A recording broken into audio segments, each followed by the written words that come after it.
Ei, pessoal, Raquel, Boa nós tarde, podemos Camila. começar. É a Roberta. A gente pode começar, Raquel? Podemos? Vamos começar? Nós já estamos com 91 pessoas presentes, o pessoal está chegando. Tá, 98, já. Isso, Maxwellen vai fazer a abertura. Estou aqui com vocês, tá, gente? Obrigada. Olá, boa tarde a todos. Todo mundo me ouvindo direitinho? Uhum. Nós iniciaremos, então, né, o nosso segundo dia do terceiro simpósio de enfermagem, que tem como tema gestão e qualidade na assistência de enfermagem. Este evento, né, foi organizado pelo quinto período do curso de enfermagem da Unifacig, juntamente também com a orientação da professora Marcele Schwenk, Deise Mendes e a coordenação, né, a coordenadora Roberta Mendes. O nosso simpósio ele objetiva a integração dos acadêmicos de enfermagem juntamente com os profissionais da área para a discussão de alguns temas relevantes para a área, né, da enfermagem e também, muito importante, né, o nosso momento atual, que nós nos encontramos em uma pandemia. Então, aqui é um espaço para aprendizado e discussão de temas que vão trazer, persistir, né, a luta da enfermagem pela valorização e também comemorar juntamente, né, com todos os órgãos responsáveis, instituições, a Semana Brasileira da Enfermagem e o Dia do Enfermeiro. Então, hoje vocês vão ficar agora, né, nós vamos ficar com a palestra da doutora Raquel Nogueira Velar e Silva. Ela é PhD, é enfermeira, PhD em Ciência da Saúde, doutora e mestre em Saúde da Coletiva. Então, um bom simpósio para vocês. Até. Obrigada. Primeiro queria, né, começar agradecendo rapidinho vocês pelo convite, a Roberta, organizadora, parabéns aí à comissão, né, ao quinto período, vocês estão apenas no quinto período, já estão organizando um simpósio, estão de parabéns, e dizer que eu estou bem feliz mesmo com esse convite, de compartilhar um pouquinho com vocês, né, esse momento tão relevante da nossa história, vai ficar marcado para sempre na história, que é a pandemia do Covid-19, e compartilhar um pouco da minha história, né, enquanto cientista que eu me tornei, e um pouquinho da parte de vigilância epidemiológica mesmo. Então, agora eu vou colocar aqui na tela para eu começar a minha apresentação. Agora vamos ver se eu lembro das coordenadas do Heitor aqui. Tá, apresentar.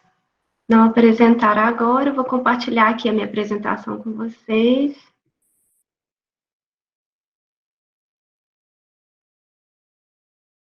Acho que é aqui. Compartilhar. Isso.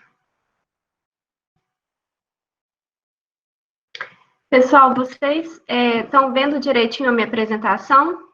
Sim. Sim. Vocês estão me vendo na câmera também ou não? Só a apresentação? Também estamos te vendo. Ah, tá. Só para eu confirmar. Tá bom. Então, falar um pouquinho sobre mim, né? Vou marcar o tempo aqui para a gente controlar direitinho, para não atrasar para ninguém. Eu sou a Raquel, sou enfermeira, me formei em enfermagem na Faculdade Federal de Juiz de Fora e sou doutora e mestre em saúde pública pelo Erasmus Medical Center, na Holanda. Vou começar a falar um pouquinho sobre a minha história, mas aqui primeiro vou mostrar para vocês aonde que eu estou. No momento, eu estou aqui, né, vocês veem aqui, Aarhus, é uma cidade a 4 horas de Copenhague, na Dinamarca, né, o país que eu moro atualmente. E aqui está Manhuaçu, no sul de Minas Gerais, certo? Isso, Manhuaçu. Então, eu estou aqui literalmente no polo norte do mundo, na divisa com a Noruega, com a Suécia, com a Finlândia, com a Islândia. né? Como diz a Organização Mundial da Saúde, nós estamos fisicamente distantes, mas com a tecnologia de hoje estamos socialmente conectados. Né? Então, um prazer, mais uma vez, um prazer. Obrigada, Roberta, a coordenação do curso, por esse convite. É maravilhoso estar com vocês, conectados, né? Tão distantes, mas a gente está socialmente conectado. Então, legal. Vou falar um pouquinho da minha história, para vocês entenderem quem é a doutora Raquel Avelar, né, que cientista hoje na área da saúde pública e da epidemiologia, e eu estou aí nessa trajetória desde 2004, quando eu entrei na faculdade de enfermagem, tá marcando o tempo aqui, na faculdade de enfermagem, na Universidade Federal de Juiz de Fora, tá, pessoal? E eu só queria deixar claro, assim, contar para vocês que eu tenho 4 irmãos, e eu e os meus 4 irmãos, nós todos estudamos em faculdade federal com bolsa. Na época, eu recebi a bolsa de ajuda moradia, era R$ 200 a bolsa quando eu entrei. E depois, lá no final da faculdade, passou para 400, mas durante a minha faculdade inteira, eu estudei com a bolsa de ajuda moradia, né, do governo federal, porque a minha família é bem simples. E aí, eu continuei após a graduação, eu me formei em 2010, e aí eu passei em primeiro lugar na residência de saúde da família, na faculdade lá Federal de Juiz de Fora, passei em primeiro lugar no mestrado, e eu escolhi o mestrado, e me formei no mestrado em enfermagem em 2012. E depois do mestrado, em 2012, eu fiz um concurso público numa cidade ao lado de Juiz de Fora, concurso da Estratégia de Saúde da Família, e passei, eram 5 vagas, eu passei em 5º lugar. E trabalhei aí na Estratégia de Saúde da Família como enfermeira por 2 anos. Então, tenho essa experiência clínica. Depois de 2 anos na Estratégia da Saúde da Família, eu percebi mesmo que eu queria continuar na área acadêmica, porque o meu sonho é me tornar professora. O meu sonho sempre foi me tornar professora. E eu escrevi um projeto de doutorado e apliquei, aqui está em inglês, o Science Without Borders, mas hoje o programa acabou, mas eu apliquei para o programa em 2013. Era um programa do governo federal, um programa da CAPES juntamente com o CNPq, e quando eu apliquei, tinham 10.000 bolsas de doutorado no exterior. Tinha bolsa e não tinha vaga, e não tinha gente suficiente para tentar. Hoje o programa acabou, mas foi com esse programa, através do Ciências Sem Fronteiras, eu fui financiada pela CAPES, pelo governo federal, por 4 anos, recebi a bolsa de doutorado e fiz o meu doutorado em saúde pública no Erasmus Medical Center, que é o hospital universitário, o maior hospital universitário da Holanda. Tá? E aí, aqui já começa um pouquinho da minha trajetória internacional. Essa foto, vocês estão vendo aqui o meu nome e a bandeira do Brasil, foi no dia que eu graduei, eu fiz outro mestrado na Holanda também, junto com o meu doutorado, foi o mestrado em saúde pública, né? Então, aqui eu estou com a bandeira aí representando o Brasil. Também essa é uma foto do dia da minha graduação em saúde pública do mestrado. E aí, nesse período de 2014 e 2018, eu fiz o meu doutorado em saúde sexual e reprodutiva. Tá? Foram 4 anos. Essa foto é a capa do meu livro, porque na Holanda não existe tese de doutorado, né? A gente escreve um livro. E essa aí é a foto do meu livro. Foram 4 anos. Aqui tem algumas fotos do dia da minha defesa de doutorado, em 2018. Eu fui avaliada por essa banca de professores, eles me fizeram perguntas por muitas horas sobre o meu doutorado, e aqui eu estou com o diploma na mão, né, os meus amigos, a família me assistindo, os meus orientadores e a minha família. E aí o tamanho do diploma, né, um diploma imenso, o meu diploma de doutorado. Em 2018, antes de terminar o meu doutorado, eu tive o privilégio de trabalhar, né, de entrar na Universidade de Cambridge, e aí eu coloquei aqui algumas curiosidades, né, a Universidade de Cambridge, ela foi fundada em 1209, no último ranking de universidades, ela foi classificada como a segunda melhor universidade do mundo, e ela tem o maior número de ganhadores do Prêmio Nobel do mundo. São mais de 100 ganhadores do Nobel que estudaram ou trabalharam em Cambridge. Né? E eu tive o privilégio de trabalhar por um ano essa minha equipe de Cambridge, o professor Rajiv, né, que é um líder de estudos globais, reconhecido mundialmente. Eu tive o privilégio de trabalhar no Departamento de Saúde Pública e Atenção Primária da Faculdade de Medicina de Cambridge. E aí eu coloquei algumas fotos, só assim, de pessoas cientistas, né, o Isaac Newton, que estudou em Cambridge. Essa aqui é a Apple Tree, né, a árvore da maçã. O escritório do Newton é bem aqui atrás, era, né, em 1600, quando ele estudou aqui na universidade. E aqui foi dessa árvore que ele observou, criou as teorias, observou a maçã cair, né, as maçãs. E ele veio aí com as leis de Newton. Outras famosas, tem números, mas eu coloquei aqui o Charles Darwin, né, que é um biólogo famoso, evolucionista, e mais recente, o Stephen Hawking. Também eu tive o privilégio de conhecer o escritório dele quando eu estava lá em Cambridge. E hoje, vou só conferir o tempo aqui, beleza. E hoje eu trabalho, né, como cientista, como pesquisadora na área de saúde pública e epidemiologia aqui na Universidade de Aarhus, na Dinamarca. E essa é uma foto, da minha página na internet aqui da universidade que eu trabalho.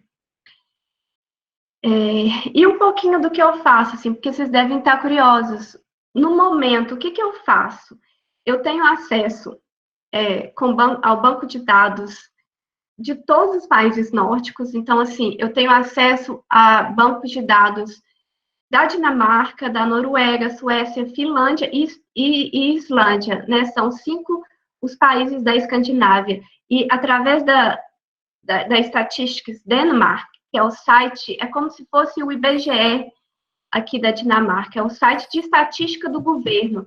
Eu tenho acesso a dados de saúde, todos os dados, nascimento, morte, quando que a pessoa foi internada. Aqui na Dinamarca e nos países nórdicos, é tudo registrado, assim. Se a pessoa vai no PSF, ela é registrada. Se a pessoa vai no hospital, ela é registrada. Se ela tem um diagnóstico de depressão ou de infarto, é tudo eletrônico, registrado eletronicamente no país. Eu, como pesquisadora do Departamento de Epidemiologia, eu tenho acesso a toda a população da Escandinávia, desses 5 países. Eu tenho acesso a mais de 20 milhões de dados. Então, é um Big Data, né? Eu trabalho com Big Data. E eu trabalho muito com estatística, né? Fazendo análises, conduzindo. Hoje eu estou liderando um estudo na área de saúde mental, mas não vou entrar em detalhes porque a gente não tem tempo. E aí, a partir de agora, então, né, me apresentei um pouquinho aí para vocês, vamos falar o que interessa, que é a vigilância epidemiológica do Covid-19 no cenário mundial e no Brasil.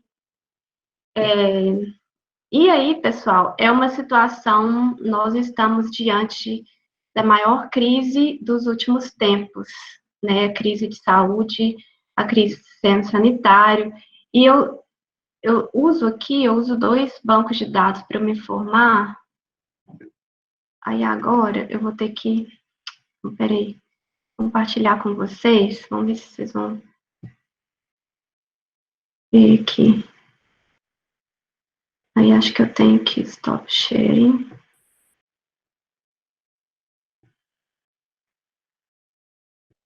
Aí, uma janela.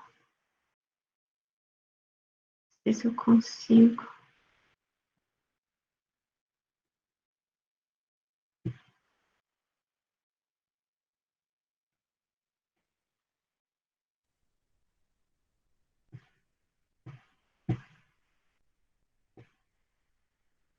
Agora, peraí.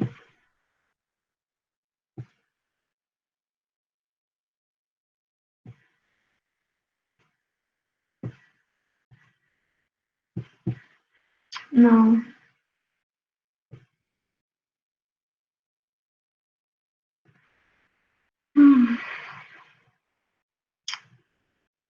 Como é que eu faço aqui? Eu tenho que... Você está apresentando. Para apresentação. Vamos lá. É só clicar em agora, clica numa janela do Chrome.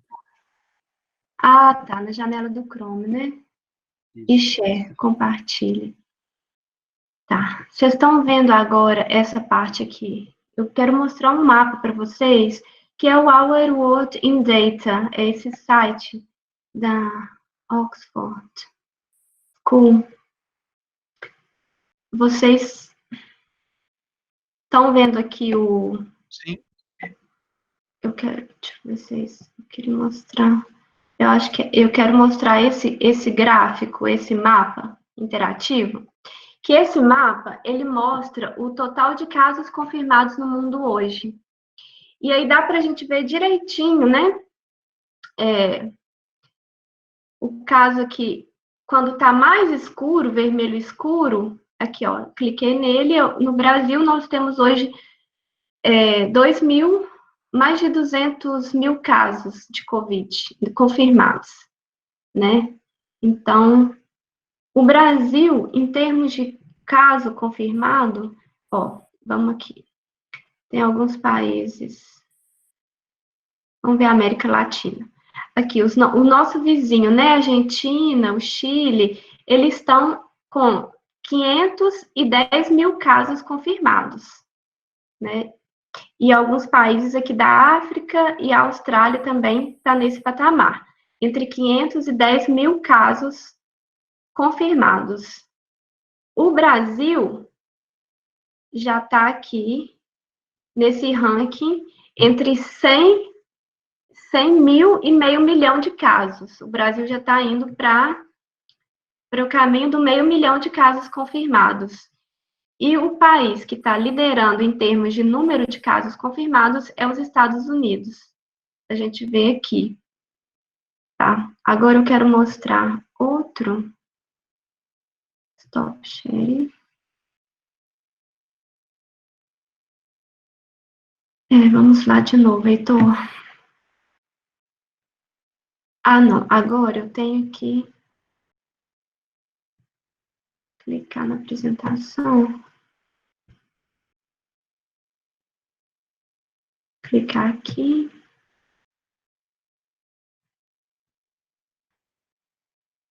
Vamos lá.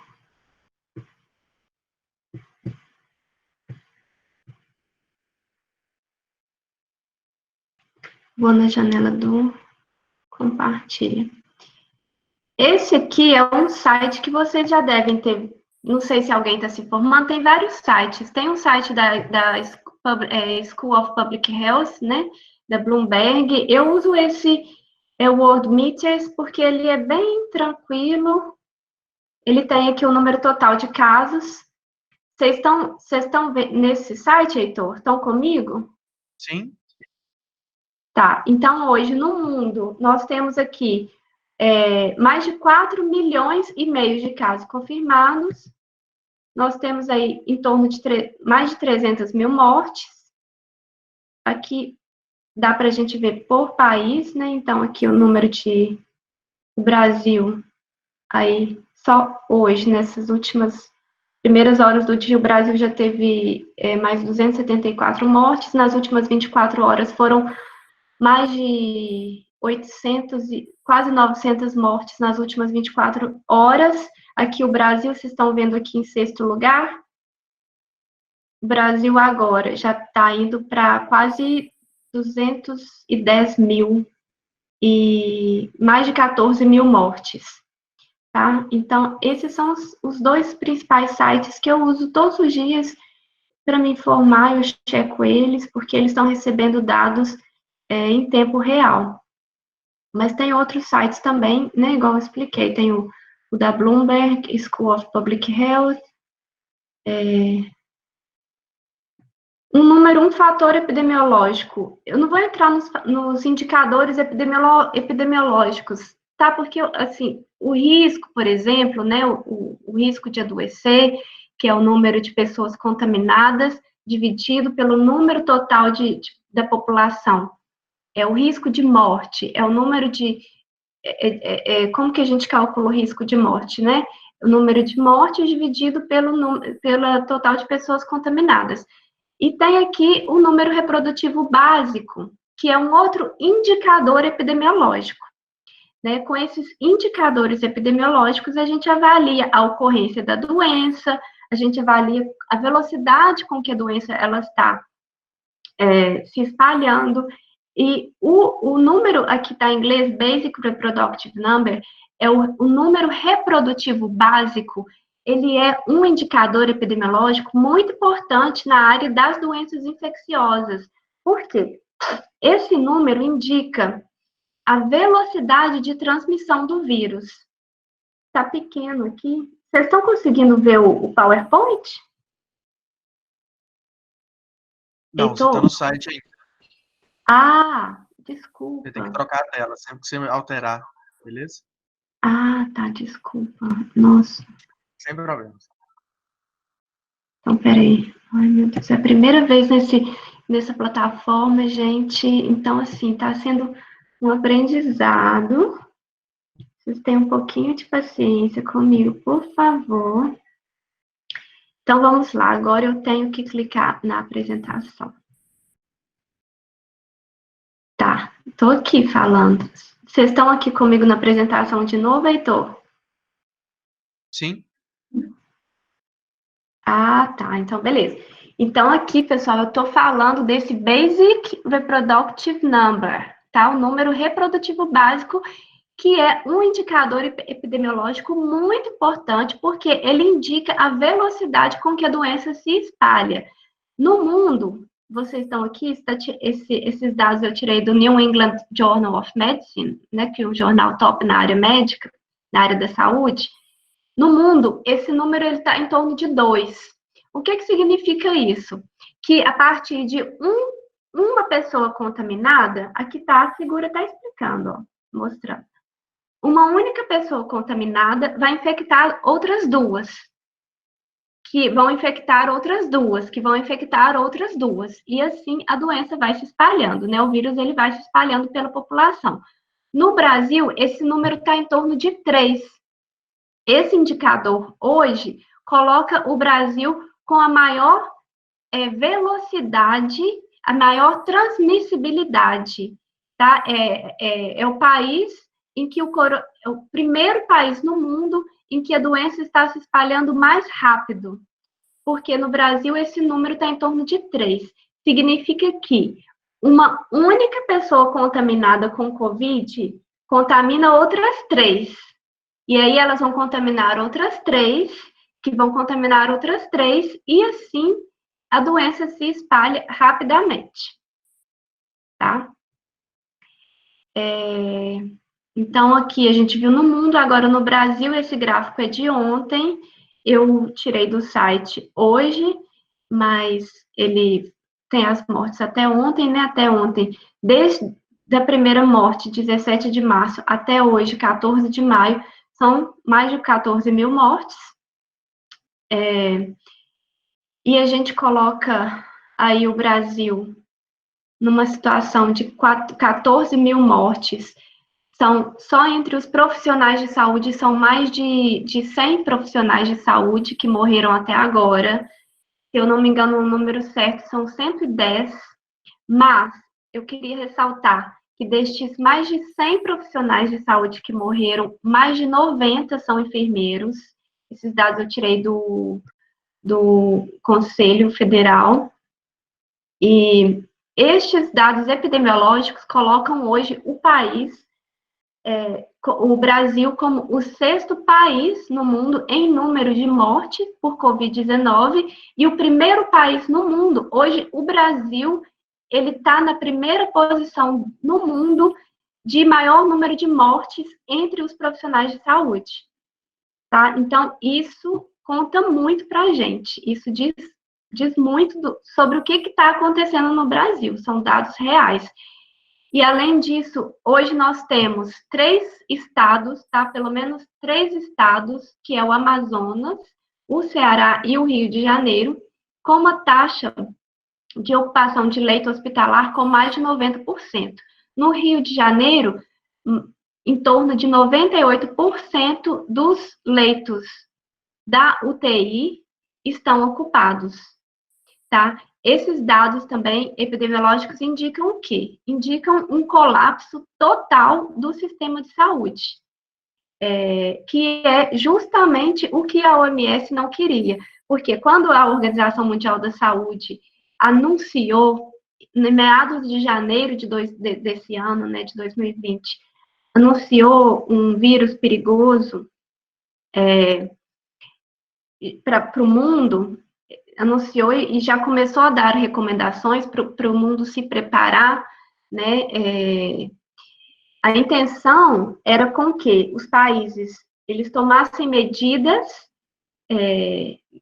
rápidas e rigorosas.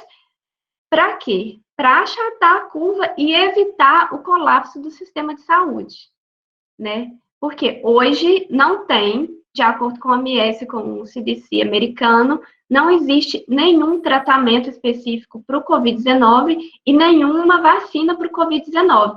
Então, e já tem casos, principalmente na China e na Coreia do Sul, Espanha, de pessoas que reinfectaram com o vírus. Então, a gente também não tem garantia de imunidade, né? Porque a gente sabe aí do ponto de vista biológico que quando a gente se contamina com o vírus, né, o sistema imunológico reage e a gente pode ficar imune por algumas semanas ou pode ficar imune para a vida inteira. No caso do Covid-19, é uma doença totalmente nova.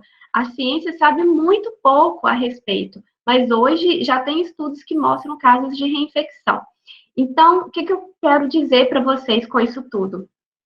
Que o intuito da OMS, desde que ela anunciou a pandemia em meados de janeiro desse ano, pediu aos países, tem todos os dias, né, analisado dados reais, coletado, interpretado dados reais e fornecido orientações, guiado os países aí no que fazer em planos de ação, justamente para evitar o colapso do sistema de saúde, porque é o que vai acontecer, na verdade já está acontecendo, pelo menos nesses 3 estados.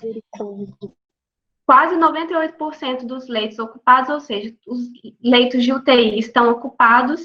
Cada paciente fica, em média, aí, 2 semanas na UTI. Não tem, hoje, neste estado, não tem UTI. Não tem UTI para todos. Quem está chegando nesses 3 estados hoje está morrendo na fila de espera, né? Então, assim, é o colapso total do sistema de saúde, não tem jeito. O Brasil está perdendo a batalha. Agora, os fatores de risco, igual estou explicando, uma doença totalmente nova. Tem estudos publicados todos os dias na literatura, então trouxe para vocês assim o que tem de mais atual publicado aí nos melhores jornais, né, na área da ciência, na área médica, na área da saúde no mundo, New England, The Lancet, Nature, BMJ, no JAMA, todos esses jornais já tem estudos que mostram quem são as pessoas que têm um risco maior de adoecer e morrer pelo Covid-19. São as pessoas idosas, acima de 60 anos, pessoas que têm comorbidades em saúde, né, hipertensão, qualquer tipo de doença cardiovascular, diabetes, problema renal, câncer. Os homens também, já tem estudos com dados da China, Itália e Espanha que mostram que os homens têm uma probabilidade 2 vezes maior de morrer e adoecer do que as mulheres, comparado com a população geral.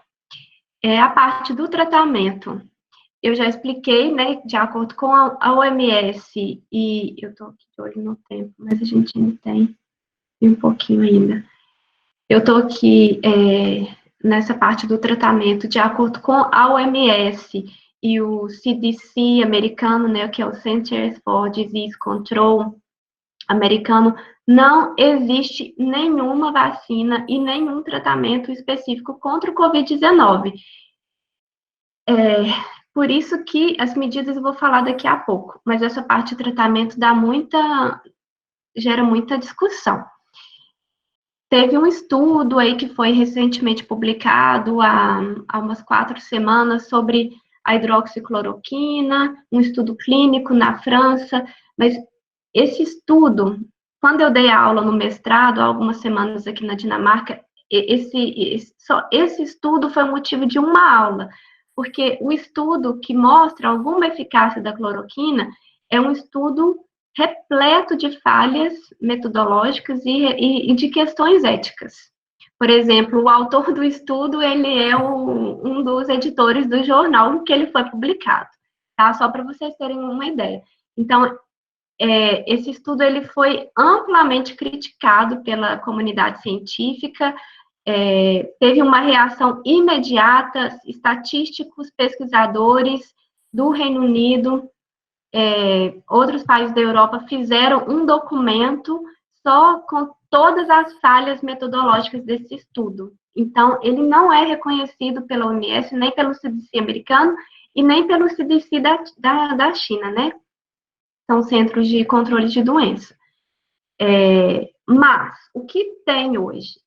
Tem em torno de 78 estudos clínicos para testar uma vacina, tá? O primeiro estudo clínico, ele começou, se eu não me engano, nos Estados Unidos, ao norte dos Estados Unidos, agora eu esqueci. O Bill Gates até doou em torno de, eu acho que foram 4 milhões de dólares.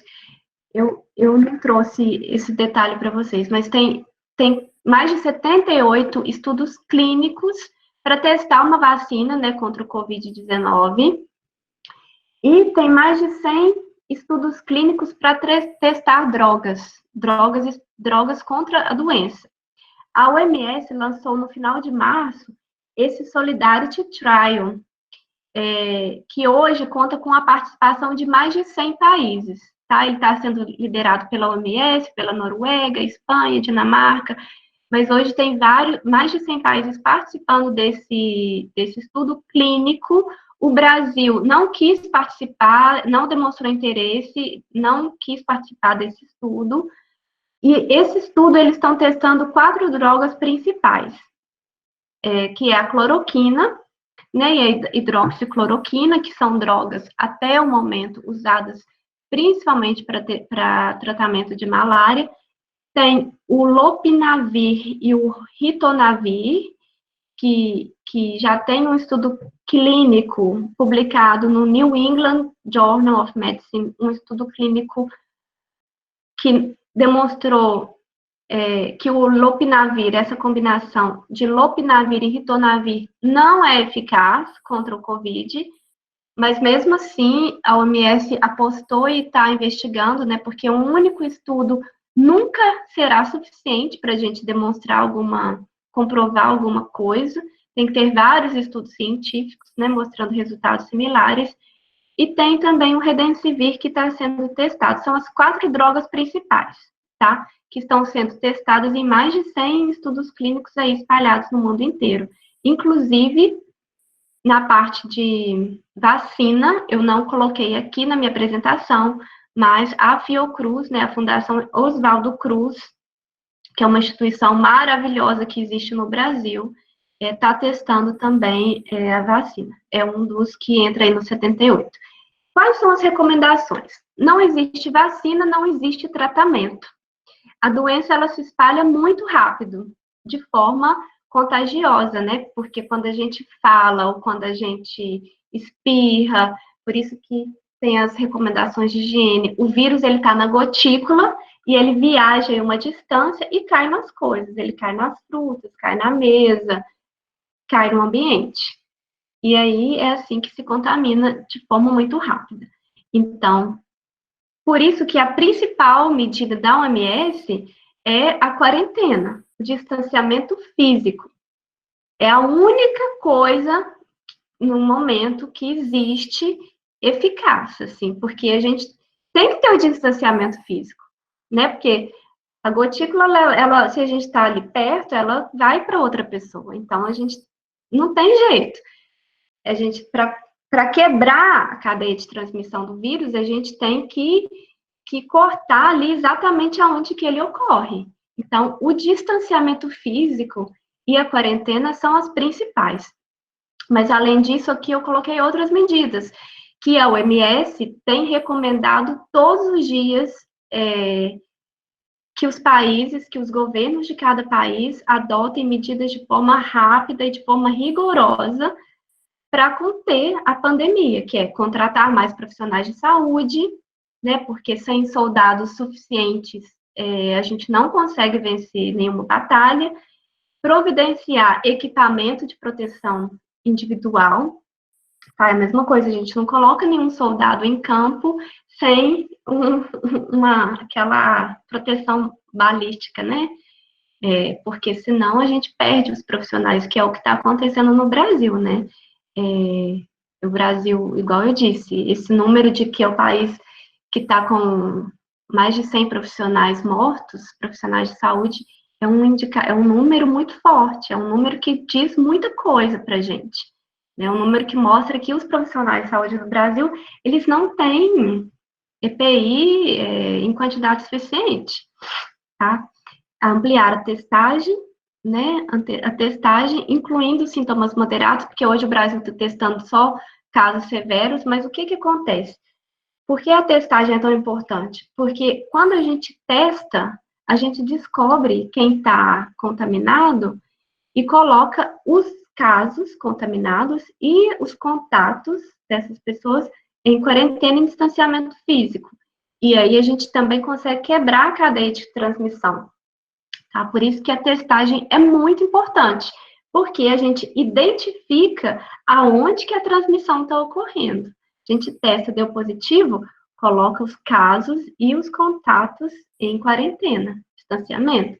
E aí é um super bloqueio, né? E claro, né, gente, eu não vou entrar na questão específica da desigualdade social no Brasil, mas o Brasil é o segundo, se eu não me engano, de acordo com os dados de índice de desenvolvimento humano que eu olhei essa semana, é o segundo país no mundo com uma maior desigualdade social. São 13 milhões de pessoas que vivem em favelas, com pouco limite à água tratada, e são 35 milhões de brasileiros que não têm esgoto tratado, são 35 milhões de brasileiros sem esgoto tratado. Que mais as condições sociais, né? O número de desempregados, que hoje está em mais de 200 milhões, pessoas, os informais. Então, assim, uma das coisas, das recomendações da OMS e do Banco Mundial é de que o governo de cada país, ele forneça dinheiro mesmo em cash para a parcela mais pobre da população. E onde que a enfermagem entra nisso tudo? Eu acho que eu tenho mais 5 minutos. Fala bem rápido agora os 2 slides da enfermagem. Onde que a enfermagem entra nisso tudo? A enfermagem, ela é uma profissão nobre por natureza, né? Uma profissão que o ser humano, todos nós precisamos dela em qualquer parte do planeta. Então, ela é uma profissão fundamental. Hoje, com a pandemia, infelizmente, teve que ter essa pandemia para a enfermagem ser vista, né, e ter a dignidade, o respeito e a valorização que ela merece. Então, a enfermagem é uma profissão extremamente nobre, fundamental, todos nós precisamos dela, e, ao mesmo tempo, complexa, porque para a gente ser enfermeiro, nós precisamos de habilidades técnicas, científicas, né? O cuidado que a gente presta, ele tem que ser embasado na ciência, e, ao mesmo tempo, a gente está cuidando de um ser humano, com necessidades biológicas, fisiológicas, mentais, psicológicas, emocionais. Então, quando nós precisamos de um cuidado, né, que a gente já precisou, ainda vamos precisar de algum cuidado de enfermagem, é só a gente parar para pensar no cuidado, na pessoa que a gente quer cuidando da gente, né? Eu quero um enfermeiro ou uma enfermeira competente tecnicamente, uma enfermeira que tenha conhecimento científico do que ela está fazendo, por que ela está fazendo aquela ação, e, claro, uma pessoa humana, uma pessoa que se importe, com o meu bem-estar, né? Então, uma profissão extremamente fundamental. E eu acredito que esse é um momento único para a enfermagem. Eu tenho para a enfermagem lutar pela valorização que ela merece, porque é uma profissão fundamental, mas que ainda não é valorizada, tá? Então, eu vejo dois fatores aqui que eu acredito que a enfermagem precisa de melhorar, que é o conhecimento científico. A gente tem que continuar estudando muito, muito, muito, continua estudando, faz mestrado, faz pós-graduação, mesmo que não vá trabalhar na clínica prática, o mestrado, ele é muito importante, tá? Porque o conhecimento científico, ele é muito importante. Você pode fazer um mestrado e voltar a trabalhar no hospital, e voltar a trabalhar na ponta, né, na atenção primária à saúde. São profissionais aí que precisam de conhecimento científico. Então, o conhecimento científico, ele traz valorização para a nossa profissão. E outra que é a luta de classe. Eu coloquei essa foto aqui de Brasília, né, dos enfermeiros se manifestando pela perda de profissionais de enfermagem, né, e manifestando por melhores condições de salário. Então, a luta de classe é muito importante. Os enfermeiros, eles precisam se unir, e se unir ao máximo, eles precisam de apoiar uns aos outros, e de lutar mesmo, lutar por melhores condições de salário, lutar por uma jornada de 30 horas, porque nada cai do céu, né? É só a gente ver a história da humanidade, assim, por exemplo, o Nelson Mandela na África do Sul, né? Um dia na história da África do Sul era tudo separado, os lugares, os negros dos brancos. O negro não podia frequentar lugar branco. E aí teve que ter muita luta, foi uma pessoa determinada lutar para que as coisas mudarem. Então, às vezes, aquilo que parece impossível, não é impossível, não existe nada impossível.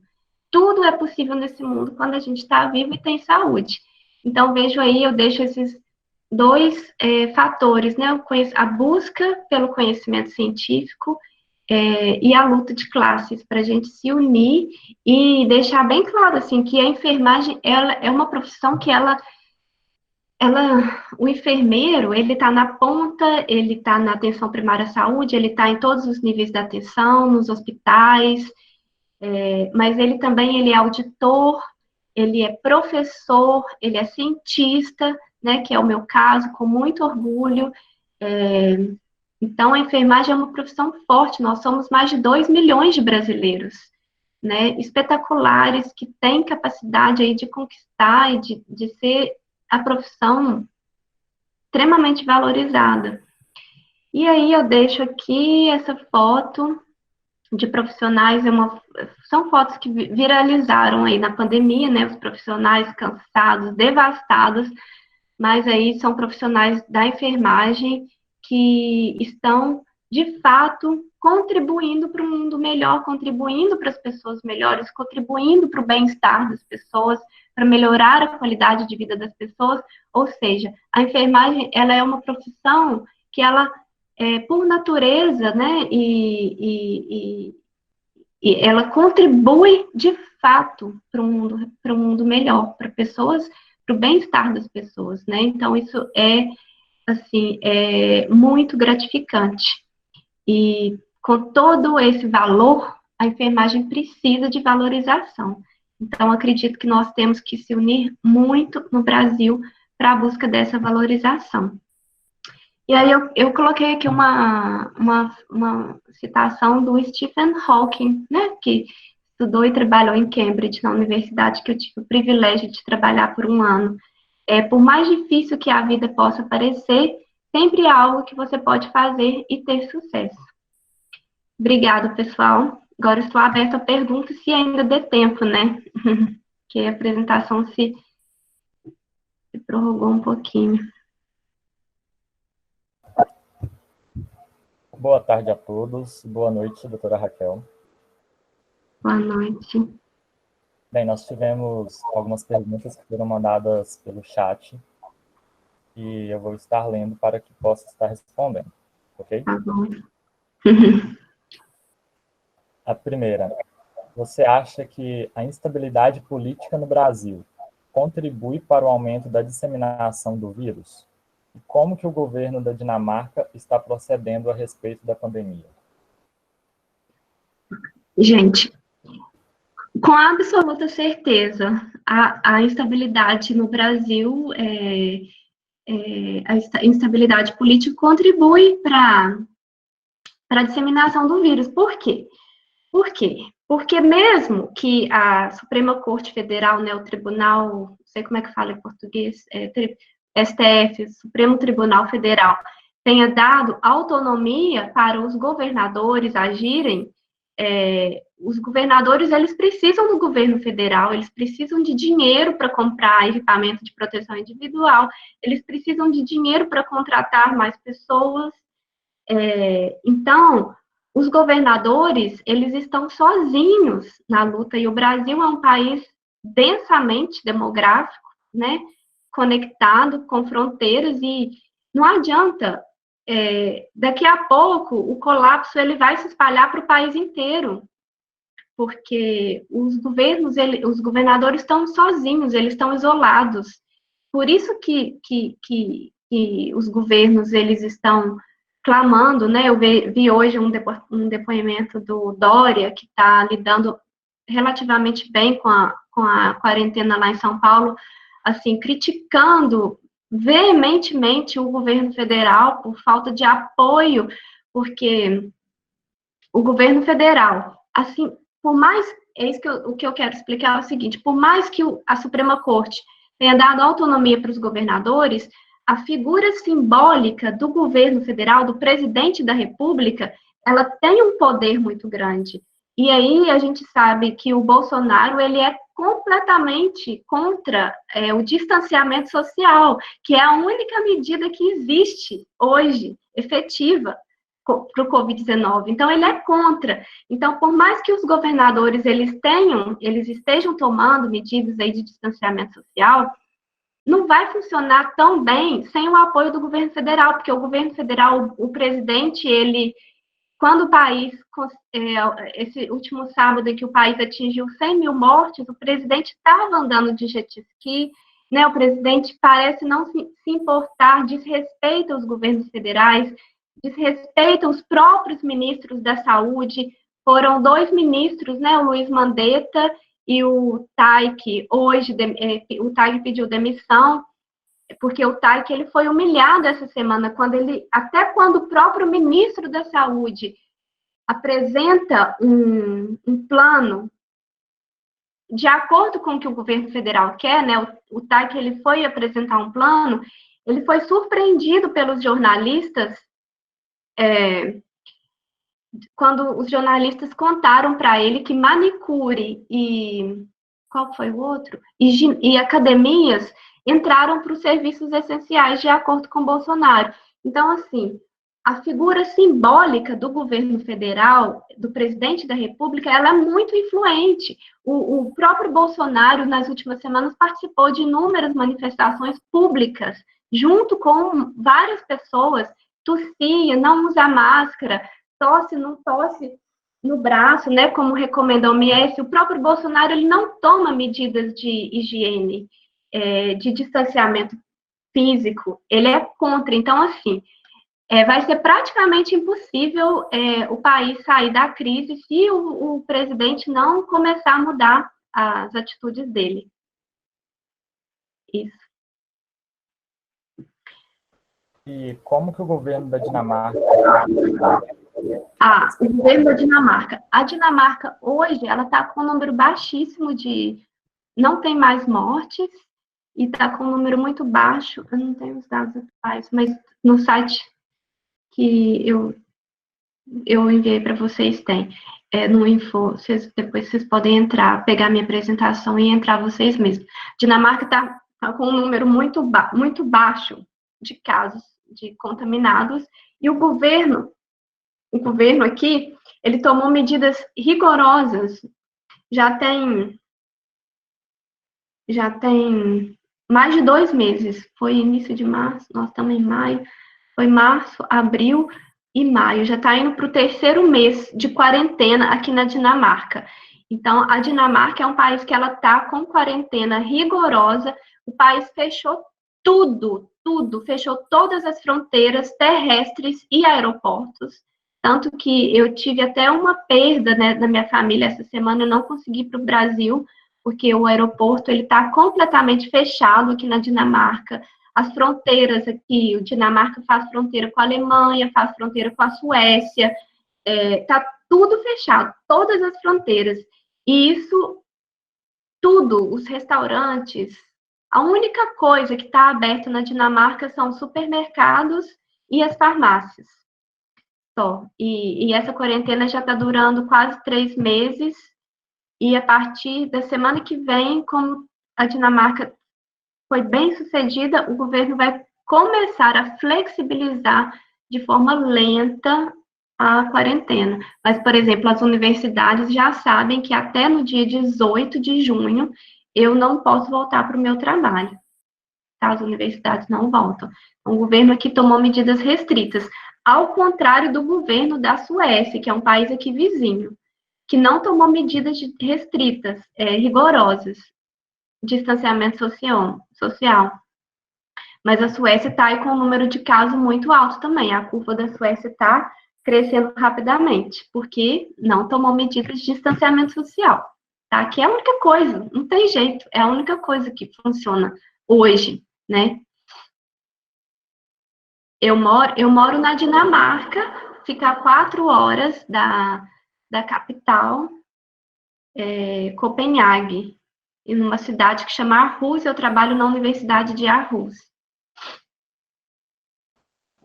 Por estarmos em um período sem adequada ou nenhuma promoção à saúde, existe alguma previsão, discussão ou preocupação para o aumento do índice de outras doenças? Existe, porque, gente, em alguns estados aí no Brasil já não tem leito de UTI. Então, assim, vai faltar leito para quem está fazendo tratamento de câncer, de todas as outras doenças. Então, um risco aumentado para todas as outras doenças, porque quem passar mal e procurar o hospital por algum outro motivo que não seja o coronavírus, os hospitais, eles estarão superlotados, né? E já estão em alguns estados brasileiros, como eu mencionei. Então, assim, eu acredito que se o presidente da República não mudar de atitude e não reconhecer, né, começar imediatamente a reconhecer a pandemia, a situação no Brasil vai piorar muito, porque as mortes hoje, as mortes por Covid-19, elas estão dobrando a cada 5 dias. ou seja, daqui a 5 dias nós vamos ter mais de quase 30 mil mortes no Brasil. Então, vai faltar todas as pessoas com qualquer outra doença que precisar de cuidado de saúde, não vai ter, instalação hospitalar suficiente. Quando você estava na graduação, você via possibilidades para ser enfermeira e cientista? Não, eu nem imaginava. Eu só queria, na verdade, ser professora. Eu acredito que é porque os meus pais são professores e eu sempre acreditei que o professor, ele contribui com a formação de outras pessoas. Então, eu sempre acreditei que quis, né, o meu desejo de ser professor, porque eu contribuo com muita gente. Eu sou capaz de contribuir com a formação de muitas pessoas, mas eu nunca imaginei que eu fosse ser cientista, eu fosse me tornar uma cientista. E as coisas foram acontecendo, né? Eu fui batalhar pelo meu sonho de doutorado, que era um sonho, um grande sonho. Não imaginava que eu fosse conseguir, porque na época quando eu entrei na faculdade, não tinha bolsas para um doutorado no exterior, mas quando eu me formei, como eu disse, na época que eu tentei o doutorado, né, na Holanda, que eu estudei como o meu doutorado, ele foi pago pelo governo federal brasileiro, pelo Ciências Sem Fronteiras, tinham 10 mil bolsas de doutorado fora do Brasil. E eu tinha o inglês, e eu escrevi um projeto de pesquisa, e eu agarrei a oportunidade. E aí, depois do meu doutorado, eu me tornei cientista, mas não imaginava que eu fosse me tornar uma cientista. Você fez curso de inglês? Eu fiz curso de inglês no Brasil, na Wizard, que eu gostei muito. Foi por pouco tempo, assim, né, deve ter dado, na verdade, uns 2 anos, mas que eu aprendi o inglês mesmo, é que durante a faculdade de enfermagem, eu tranquei a faculdade por 1 ano, não falei da minha história completa, porque a gente não tem tempo aqui suficiente, mas eu tranquei a faculdade por 1 ano, e fiz um intercâmbio na Holanda. Eu morei em Amsterdã por 1 ano, eu trabalhei de babá, um programa de intercâmbio que chama Au Pair, não sei se vocês já ouviram falar. E aí eu trabalhei de babá, morei na casa de uma família, eu cuidei de um bebezinho de 6 meses, e aí, como parte do programa, a família paga, né, para as babás, pode ser homem também, um curso de inglês. E aí eu fiz 2 cursos de inglês na Universidade de Amsterdã. Mas quando eu cheguei na Holanda, eu não falava inglês. Isso foi em 2009, já tem aí mais de 10 anos. Eu não falava inglês, então eu aprendi aí quando eu trabalhei de babá por 1 ano na Holanda, morei em Amsterdã. E eu só queria deixar uma coisa clara, pessoal, que nessa época, quando eu tranquei a faculdade de enfermagem, só tinha uma amiga minha que me apoiou a fazer isso, que eu tinha um sonho de estudar inglês. E aí, na verdade, a história é muito mais longa, porque eu não tinha dinheiro, eu sou de uma família, como eu contei para vocês, eu recebia ajuda moradia para estudar. Eu tinha ajuda aí de 200, depois passou para 400 reais. Então, quando eu decidi fazer esse programa de au pair, de intercâmbio, o meu primeiro sonho ali naquele momento era aprender inglês. Eu não sabia inglês. E aí eu trabalhei nos bares aí do Altos Passos, trabalhei de bartender, de garçom, né? Trabalhei por uns 2 anos, guardei um dinheiro e paguei o meu próprio programa de intercâmbio, porque a minha família não tinha condição de pagar. E aí, depois que eu fui para a Holanda e trabalhei 1 ano de babá e aprendi o inglês, aí o meu inglês ficou fluente, né? Morei 1 ano na Holanda. Eu voltei ao Brasil e aí milhares de portas se abriram. né, milhares de portas. Então, assim, a primeira delas, o que eu precisava era o inglês. E aí, quando eu aprendi o inglês, as portas, assim, se abriram numa dimensão fantástica. Aqui no Brasil, há rumores que mais cedo ou mais tarde, a maioria da população pegará a doença no mundo todo. Qual a sua opinião sobre essa informação? Heitor, você pode repetir para mim, por favor, porque deu uma cortada. Aqui no Brasil, há rumores mais cedo ou mais tarde que a maioria da população pegará a doença no mundo todo. Qual a sua opinião sobre esta informação? Ah, tá. Então, na verdade, assim, tem um estudo do Imperial College of London, que foi divulgado aí há algumas semanas, umas 2 ou 3 semanas no máximo, que é um estudo de modelagem estatística. Então, essa pergunta, na verdade, ela depende, tá? Depende do que for aplicado no Brasil. Se continuar com uma quarentena meia boca, igual está tendo, eu acredito que, na verdade, o estudo mostra que milhões de brasileiros podem ser contaminados. Eu não estou aqui com o estudo em mãos.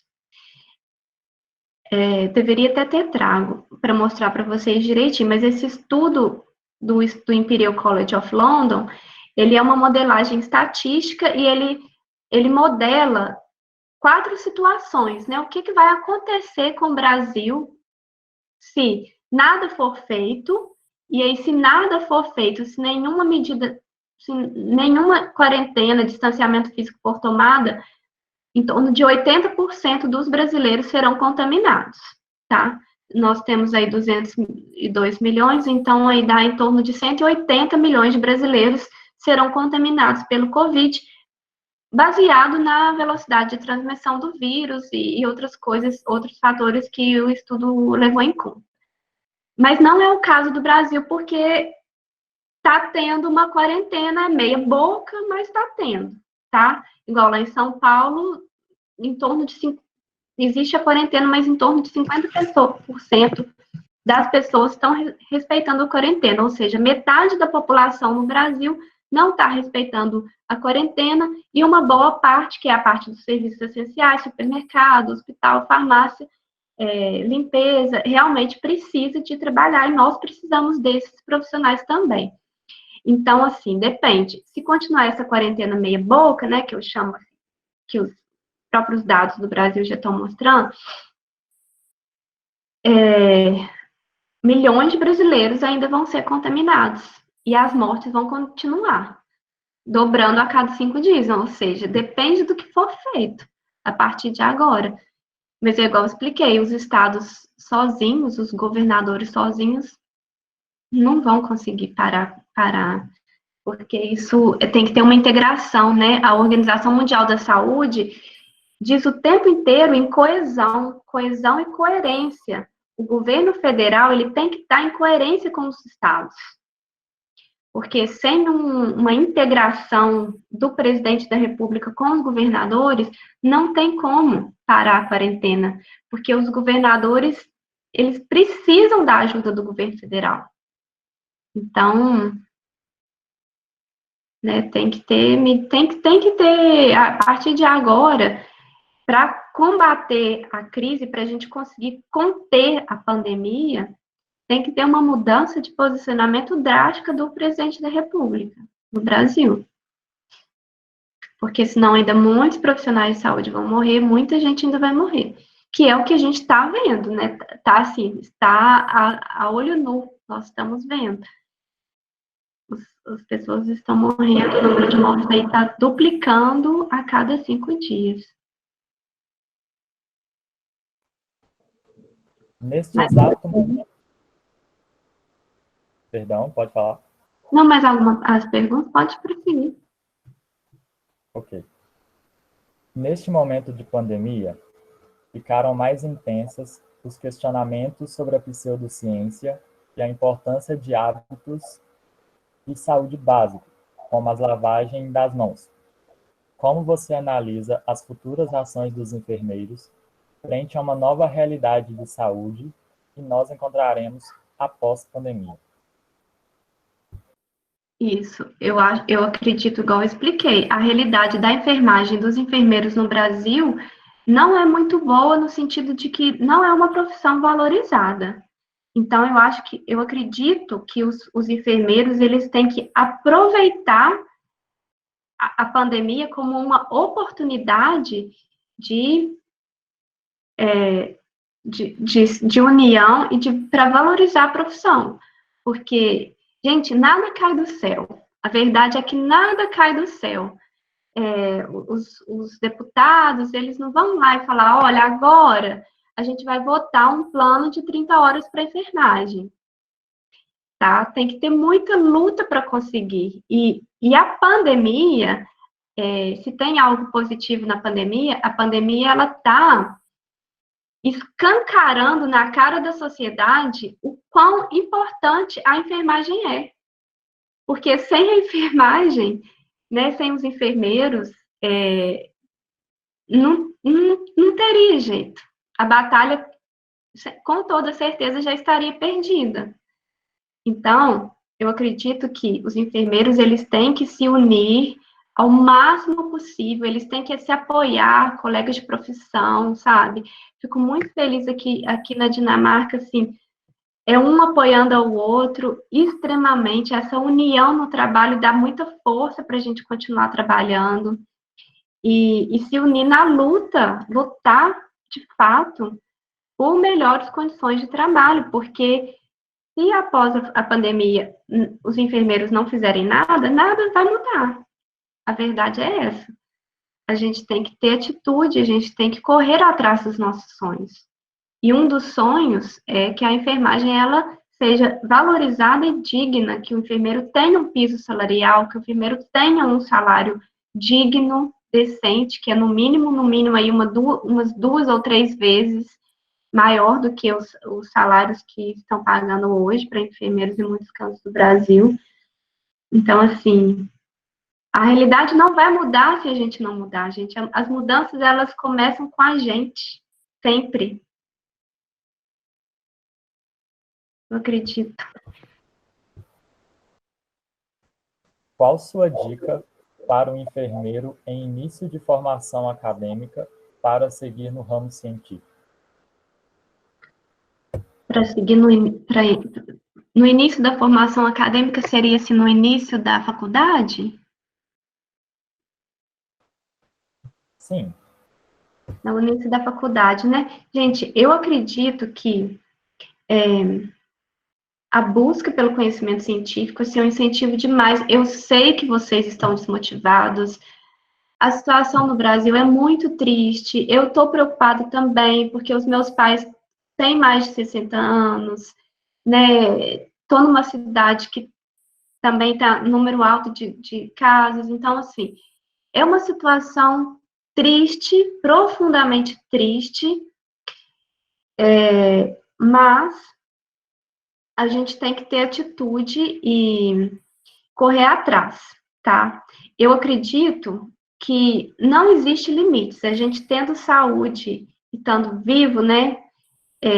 Tá vivo e tendo saúde, não existe limites. Tudo é possível, tá? Então, assim, durante a minha faculdade, eu participava de projetos de extensão, mesmo quando a bolsa, sei lá, as bolsas pagavam pouco, às vezes não pagava nada, trabalhei de graça já em projetos de extensão, em projetos de pesquisa, e estudar muito. Nós, enfermeiros, gente, o conhecimento científico, ele diferencia um enfermeiro de um cuidador qualquer, né? Então, assim, a busca insana para o conhecimento científico, eu incentivo vocês a estudarem pelo menos o dobro do que vocês estão estudando hoje. Estudem muito, porque o conhecimento, ele é para a vida inteira, ninguém tira da gente.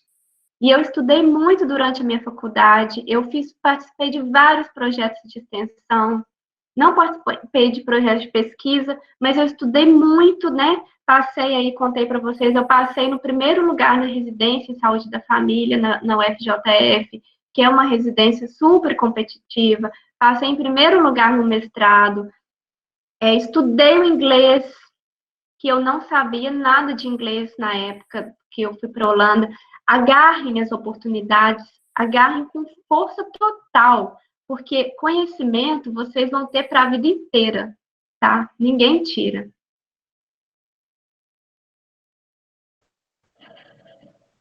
Estou concluindo a minha pós em saúde coletiva, com ênfase na saúde da família, e estou me preparando para os próximos concursos. Você me dá alguma dica de alguma coisa em relação a direcionamentos de conteúdo ou práticas depois, quando se é contratado? Depois que a gente já começa a trabalhar, Isso. então, a pessoa está terminando, né, enfermeiro ou enfermeira está terminando a especialização em saúde pública e está estudando para concurso no momento. Exato. A dica é para antes, para entrar no concurso ou para depois do concurso?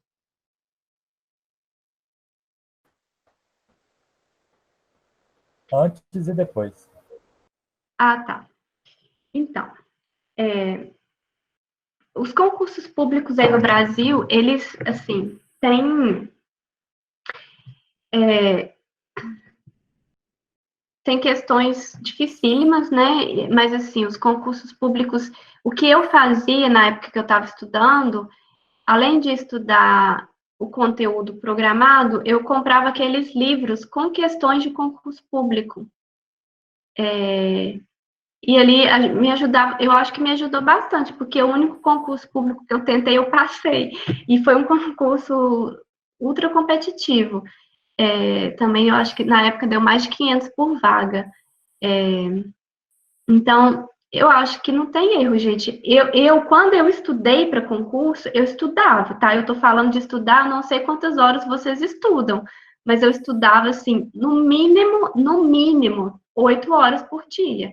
Era entre 8 e 12 o que eu conseguia. Então, é estudar muito, tá? Para entrar num concurso público.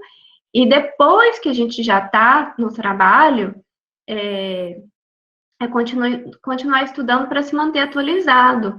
E aí eu falo de artigos científicos mais atuais, acompanhar as revistas científicas, tá acompanhando aí pelo menos mensalmente as últimas publicações científicas na área médica, na área da enfermagem, isso, para a gente ter uma prática baseada em evidência científica, né? A enfermagem, ela é fundamental, na verdade, que ela seja embasada em conhecimento científico. E o conhecimento científico, ele tá inovando toda semana, né? A gente vê aí novas publicações, novos avanços na ciência, e a enfermagem tem que acompanhar esse avanço científico, porque senão ela fica para trás. E eu toco bastante nessa tecla, porque o conhecimento científico, ele dá valorização para a pessoa, para a profissão. Tá bom? Foi a Patrícia, eu acho, que perguntou. A joia, Patrícia. Então, aqui nós encerramos as perguntas que tínhamos. Uhum. Em nome de todos nós do 5º período de enfermagem, eu te agradeço. Muito obrigado por ter aceitado. E quero avisar a todos que às 19 horas nós retornaremos novamente com o nosso simpósio. Tá joia. Muito obrigada, Heitor. Muito obrigada por todos. Maxwellen aí falando, Jennifer, Patrícia. Gente, muito obrigada de novo a Roberta, Andréa, tá, da coordenação. Pessoal, parabéns para vocês. Excelente iniciativa. Boa sorte. Fiquei muito feliz de estar aqui com vocês. Obrigada. Qualquer coisa, se quiserem conversar mais para frente, se quiser marcar lá no Instagram, olá, doutora Raquel Avelar, tá? É um prazer conversar com vocês e continuar em contato com a faculdade. Se no futuro vocês quiserem me procurar, tá? Quem sabe um dia vocês não vêm fazer o mestrado aqui comigo na Dinamarca. Obrigada, pessoal. Muito obrigada. Prazer foi todo nosso. E às 19 horas, tornaremos. Tá, joia. Um beijo a todos. Boa noite para vocês.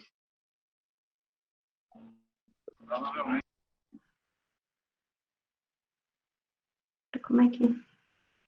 Obrigada, Renata, Nayene, Beatriz, Renata Pierotti, Patrícia Alves, né? Eu acho que foi ela que fez a pergunta.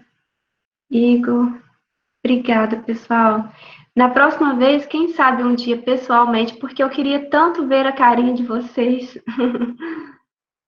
Eu tive o prazer de conversar e de conhecer a Andréia e o Heitor, né? Obrigada. Laís, Ana Paula, Maria Fernanda, Beatriz, prazer. Cristi, Maxwellen é super presente. Amanda, Caroline, Lohane. Tá joia. Heitor, você, Sim? o André ou a Roberta, vocês querem conversar uns 5 minutinhos? Ou... Vou ver com a Roberta aqui. Tá, mas ainda tem muita Ei, gente. Raquel. Oi, Roberta. Tá, eu tô Ela tá toda aí. escura aqui, gente. Tá dando para me ver? Cadê você? Então, a gente queria já só concluir, né, o que os meninos pontuaram aí muito bem, te agradecer mesmo, Raquel, pela participação, né, por ter se disponibilizado, Que isso, e com certeza você contribuiu muito, né, foi excelente suas colocações. Eu penso que é um momento muito delicado que todos estamos vivendo, né? Mas é um momento que a gente também tem que ser racional no sentido de buscar o conhecimento científico, verificar, né, o que confiar um pouco na ciência, confiar, né, no conhecimento científico, que tem tantos profissionais trabalhando para comprovar, para demonstrar. E a gente queria mesmo te agradecer, e principalmente, né, por essa discussão também a respeito desse momento, considerando o trabalho do enfermeiro também, né, a gente vive um momento de muita divulgação do nosso trabalho, e é um momento em que a gente tem que se unir. Eu penso que a saída talvez seja essa, nós precisamos nos unir mais, nós precisamos valorizar mais o nosso colega, valorizar mais a nossa profissão, né, que essa valorização comece dentro das nossas casas. Às vezes a gente discute muito a valorização, a gente quer muita valorização fora, mas eu penso que às vezes a gente não cultiva essa valorização dentro das nossas famílias, né, como que eles veem o enfermeiro? Como que as pessoas mais próximas de mim vê a enfermagem? Que a gente comece nesse movimento mais micro, né, de valorização, para daí a gente partir para um movimento maior, num momento tão importante aí que a gente está vivendo. E que a gente não esqueça desse ponto também de valorizar o colega, né? Acho que na enfermagem falta muito isso. E aí fica para todo mundo que está aí na sala ainda, né, que está conectado, é muito importante a gente ver a qualidade do outro e valorizar a qualidade do outro. Né? Os julgamentos, né, julgar menos e apoiar mais. Eu acredito que a enfermagem, a nossa valorização está nesse caminho também.